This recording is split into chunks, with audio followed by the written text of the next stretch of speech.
में 1718 नए केसेस आए हैं, जिससे कि देश में रिपोर्ट हुए टोटल केसेस की संख्या अब बढ़कर 33,050 केसेस हो चुकी है। अगर हम देखें जो हमारे पास अभी एक्टिव मेडिकल सुपरविजन के केसेस हैं तो वह संख्या 23,651 है। पिछले 24 घंटे में 630 पेशेंट वो क्योर भी हो गए, जिससे कि हमारे टोटल क्योर्ड पेशेंट की संख्या बढ़कर अब 8,324 हो चुकी है। इस तरीके से अगर हम देखें तो हम पाते हैं कि हमारे देश में टोटल रिकवरी रेट प्रेजेंटली 25.19% है। रिकवरी रेट के अंदर हम एक प्रोग्रेसिव ट्रेंड ऑब्जर्व कर रहे हैं। जैसा कि आप लोगों को इससे पहले भी बताया है कि 14 दिन पहले का अगर रिकवरी रेट देखें तो वह 13.06% था, जो कि अब बढ़कर 25% के ऊपर पहुंच गया है। यह एक बहुत ही पॉजिटिव साइन है। इसके साथ ही हम लोगों ने अगर रिपोर्टेड डेथ केसेस की एनालिसिस करें तो पाया कि हमारे देश में केस फैटेलिटी करीब 3.2% नोट की गई है, जिसमें से 65% मेल और 35% फीमेल पेशेंट्स थे। अगर हम मोर्टेलिटी का एज डिस्ट्रीब्यूशन भी देखें तो पाते हैं कि less than 45 years age group में 14% case fatality has been noted. 45 से 60 ईयर्स एज ग्रुप में 34.8% case fatality has been noted और 60 ईयर्स के अबव एज ग्रुप में 51.2% case fatality has been noted. उसमें भी अगर हम देखें कि 60 प्लस एज ग्रुप को अगर हम दो भागों में डिवाइड करें तो 60 to 75% में 42% case fatality has been noted और अबव 75 ईयर्स में भी हमारे पास 9.2% केसेस में केस फैटेलिटी नोट की गई है। इसके साथ ही 78% केसेस में जो डेथ रिपोर्ट हुई हैं उनमें कोमॉर्बिडिटीज भी पाई गई हैं। यह हम आप लोगों की दृष्टि में इसलिए लाना चाहते हैं कि कोविड-19 के संबंध में बोथ एल्डरली एज और कोमॉर्बिडिटीज रिस्क फैक्टर्स के रूप में पाए गए हैं। अगर हम देखें तो देश का डबलिंग रेट जो कि लॉकडाउन से पहले 3.4 पर था, वह प्रोग्रेसिवली बढ़कर अब 11 दिन हो गया है और कई स्टेट्स उस संबंध में अच्छा परफॉर्म कर रही हैं।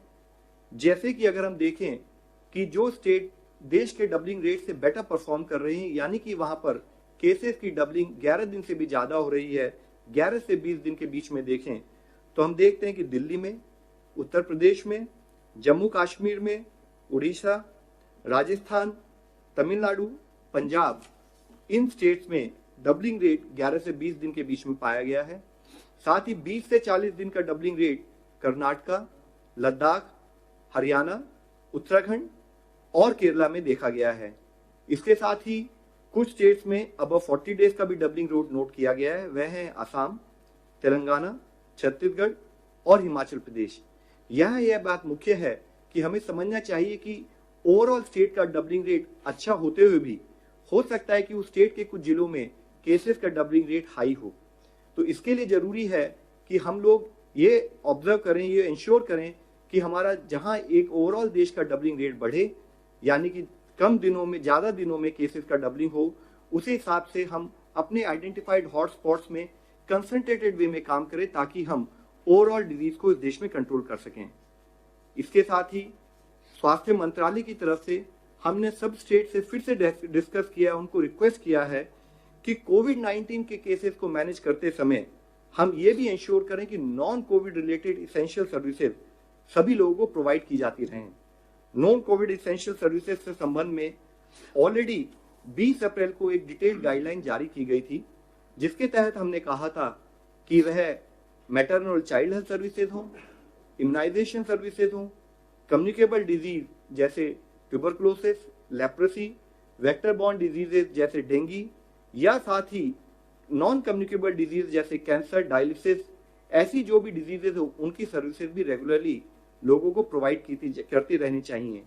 मिनिस्ट्री ने डायलिसिस के लिए एक स्टैंडर्ड ऑपरेटिंग प्रोटोकॉल भी 7 अप्रैल को जारी किया था। साथ ही 9 अप्रैल को ब्लड डोनेशन और ट्रांसफ्यूजन से रिलेटेड सर्विसेज के लिए भी डिटेल्ड गाइडलाइंस जारी की थी। माननीय स्वास्थ्य मंत्री जी ने भी सभी राज्यों के स्वास्थ्य मंत्री को लिखकर कहा था कि थैलेसीमिया, हीमोफीलिया या सिकल सेल एनीमिया जैसे ब्लड डिसऑर्डर्स हैं, उनके लोगों को क्योंकि रेगुलर ब्लड ट्रांसफ्यूजन की जरूरत है, तो ये इंश्योर किया जाए कि उनको प्रॉपर और अनइंटरप्टेड वे में ब्लड ट्रांसफ्यूजन सर्विसेज मिलती रहें। राज्य में ये भी कहा गया है कि प्राइवेट क्षेत्र के कई अस्पताल अपने रेगुलर पेशेंट्स को डायलिसिस, ब्लड ट्रांसफ्यूजन, कीमोथेरेपी और इंस्टीट्यूशनल डिलीवरी जैसी क्रिटिकल सर्विसेज को देने में किसी कारणवश भय की वजह से या लैक ऑफ अंडरस्टैंडिंग की वजह से कभी कभी संकोच कर रहे हैं। वह अपने इस डर से अपने हॉस्पिटल और क्लिनिक्स को भी बंद कर रखे हुए हैं। उन स्थानों पर कई जगह पर यह देखा गया है कि वह सर्विस प्रोवाइड करने से पहले टेस्टिंग के लिए भी इंसिस्ट कर रहे हैं। इस विषय में यह हाईलाइट किया जाता है कि जिन भी क्रिटिकल सर्विसेज की देश में आवश्यकता है, सभी हेल्थ फैसिलिटी विशेषकर प्राइवेट सेक्टर ये फंक्शनल बनी रहे और किसी भी पेशेंट को किसी भी तरह की कठिनाई का सामना ना करना पड़े। गृह मंत्रालय ने 15 अप्रैल के अपने आदेश में भी यह स्पेसिफिकली हाईलाइट किया था कि लॉकडाउन की अवधि में सारी हेल्थ सर्विसेज फंक्शनल रहें। कोविड-19 टेस्टिंग के संदर्भ में यह हाईलाइट करना बहुत आवश्यक है कि कोई भी हेल्थ फैसिलिटी जो भी किसी को टेस्ट प्रेस्क्राइब करे वह प्रोटोकॉल के हिसाब से होना चाहिए, उसके अनुसार होना चाहिए। हमें एडिशनल टेस्टिंग प्रेस्क्राइब कर किसी को सर्विस रिफ्यूज नहीं करनी है। साथ ही हमें यह इंश्योर करना है कि पर्सनल प्रोटेक्शन इक्विपमेंट और उसके साथ ही इन्फेक्शन प्रिवेंशन और कंट्रोल से रिलेटेड सभी गाइडलाइंस बोथ गवर्नमेंट और प्राइवेट सेक्टर में सब तरीके से फॉलो की जाएं। हेल्थ मिनिस्ट्री ने 20 अप्रैल को नॉन कोविड हेल्थ फैसिलिटीज में अगर कोई कोविड-19 का पेशेंट कन्फर्म पता लगे तो उसको कैसे मैनेज करना है, उससे संबंधित भी डिटेल्ड दिशा निर्देश जारी किए थे, जिनके तहत डिसइंफेक्शन के बाद ऐसी हेल्थ फैसिलिटीज में सर्विसेज कंटिन्यू की जा सकती हैं। इन गाइडलाइंस को ट्रू लेटर और स्पिरिट में इंप्लीमेंट करना बहुत जरूरी है ताकि हमारी हेल्थ फैसिलिटीज प्रोलॉन्ग समय के लिए बंद ना रहें। और साथ ही प्रोफाइलैक्सिस के रूप में हाइड्रोक्सिल क्लोरोक्विन का इस्तेमाल किया जाए, जिसके संबंधित डिटेल्ड एडवाइजरी भी ऑलरेडी जारी की जा चुकी है और साथ ही हाइड्रोक्सिल क्लोरोक्विन की सफिशिएंट अवेलेबिलिटी भी फील्ड पर इंश्योर की गई है। सभी लोगों से रिक्वेस्ट है कि हर तरीके से सर्विस सुचारू रूप से चलती रहे। हमारी हेल्पलाइन भी जहां पर भी अगर कोई डिनायल ऑफ सर्विस रिलेटेड कोई कंप्लेन या कोई इशू रेज होता है तो वह भी स्टेट गवर्नमेंट के कोऑर्डिनेशन से करते हुए इसको सॉल्व करें, इसको सॉर्ट आउट करें और किसी को भी इसेंशियल क्रिटिकल सर्विसेज के लिए इनकार ना किया जाए। धन्यवाद। पहला ऑनलाइन क्वेश्चन हेल्थ मिनिस्ट्री के लिए है। Rapid antibody test kits are being sold in the market at a higher price for private use. What steps the ministry can take so that it does not happen that the people are selling at a higher price? Sir, rapid diagnostic test के विषय में हम कई बार इससे पहले discuss कर चुके हैं। इनका बड़ा लिमिटेड रोल है in terms of epidemiological understanding और सर्विलेंस, और इसके तहत ही आईसीएमआर इसको पूरा कोऑर्डिनेट कर रही है। स्टेट गवर्नमेंट के साथ कोऑर्डिनेट करते हुए इसको वह गाइड कर रही है कि कैसे रैपिड डायग्नोस्टिक किट्स अगर यूज की जाए तो किस तरीके से यूज किए जाए। इसके लिए ये समझना बहुत जरूरी है, मुख्यतः हमारे को जन जागरूकता की जरूरत है कि सबसे पहले हम यह इंश्योर करें कि इसका बहुत लिमिटेड पर्पस है। एंटीबॉडीज बनने में समय लगता है और एंटीबॉडीज का इससे केवल ये आइडेंटिफिकेशन होता है कि अगर इसकी एंटीबॉडीज उस मनुष्य में बनी या नहीं बनी है। As far as testing and treatment protocol is concern, उसके लिए हमें RT-PCR टेस्ट को ही यूज करना है। Keeping in view yesterday's order of the Home Ministry, there is a question from BBC correspondent. Getting stranded migrant laborers from far off places, it is not possible to transport them by buses. Many state governments have asked for running of the special trains. Is the government of India or the Home Ministry consider this proposal? अभी तो आदेश जो आपके साथ मैंने share किया है वो buses का यूज करने का है। Kamal from India Today.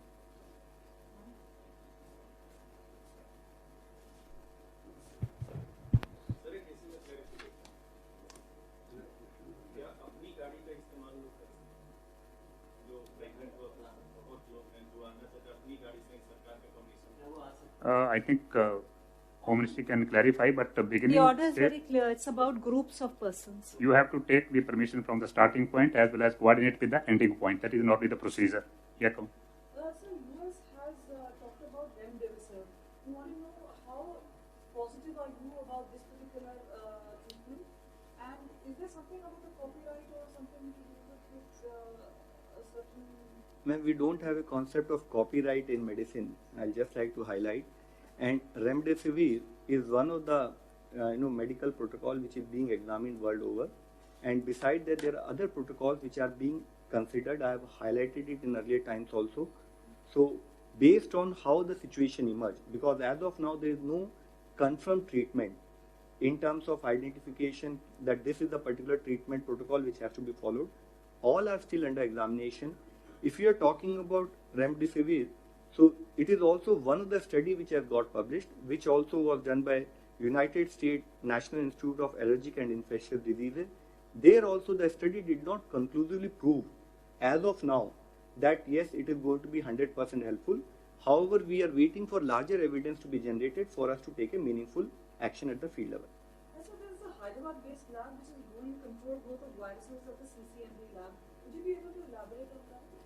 Ma'am, there are a lot of experimentation going on across the country in collaboration with Department of Science and Technology, Department of Biotechnology and ICMR. And whatever experiment we are doing presently, we are waiting for them to give a conclusive evidence in terms of taking a meaningful action at the field level. Mr. Brikant Prabhakar, Sahara TV.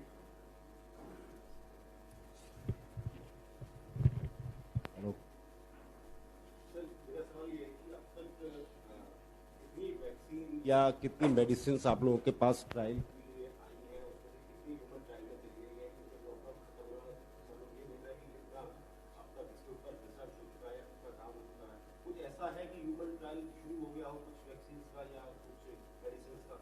So we have discussed in greater detail even in earlier times. As I again mentioned just now, there are multiple organizations within our multiple ministries which are coordinating large amount of trials across the field level. There are few vaccine candidates which have been identified across the world, and we are also collaborating with Solidarity Trial along with WHO in terms of those. Our institutes, private institutes across the country are also engaged with those trials in collaboration with our ministry. However, it is important to understand that development of a vaccine or development of a drug is a time-consuming process.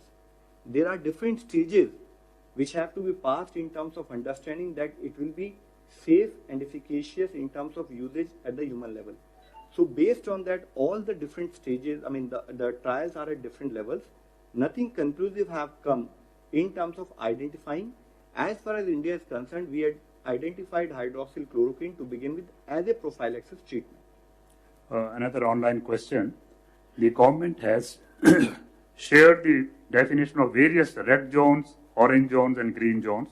However, it is not clear whether services like e-commerce will resume from Monday in areas falling in the red and orange zones. Can the response be given?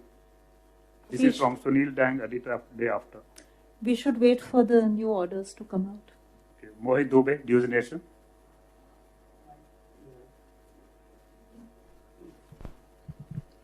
Sir hello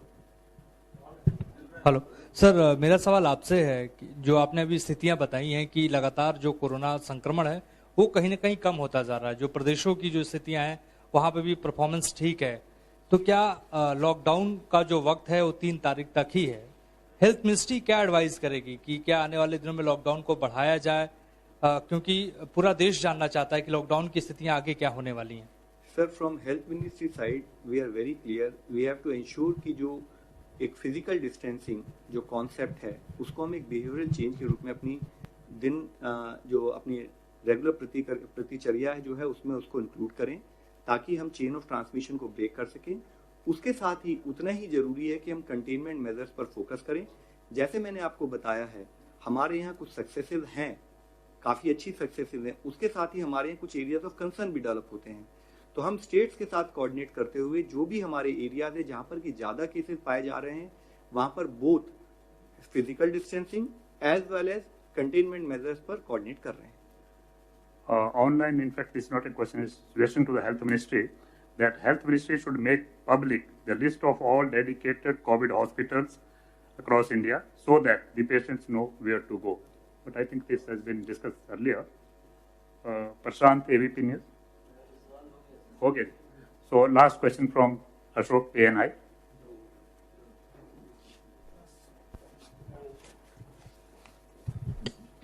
Sir, how many RT-PCR tests at present does India have, and how many more will import in the coming days? What is the estimate timeline?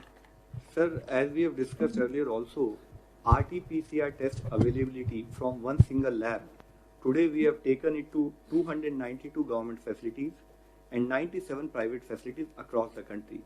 So we have progressively scaled it up, and from the fact that we were doing few hundreds per day, now just to bring to your kind notice, we have come to the level where yesterday in the country 58,686 tests have been done.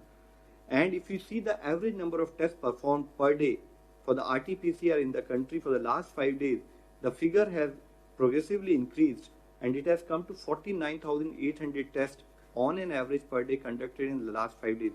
The point I would like to submit and highlight to you presently is that it is important to understand that as and when whatever capacity needs to be created in terms of testing for RT-PCR test, country has kept on progressively increasing its capacity, and it has ensured that all people who needed to be tested as per the protocol get tested.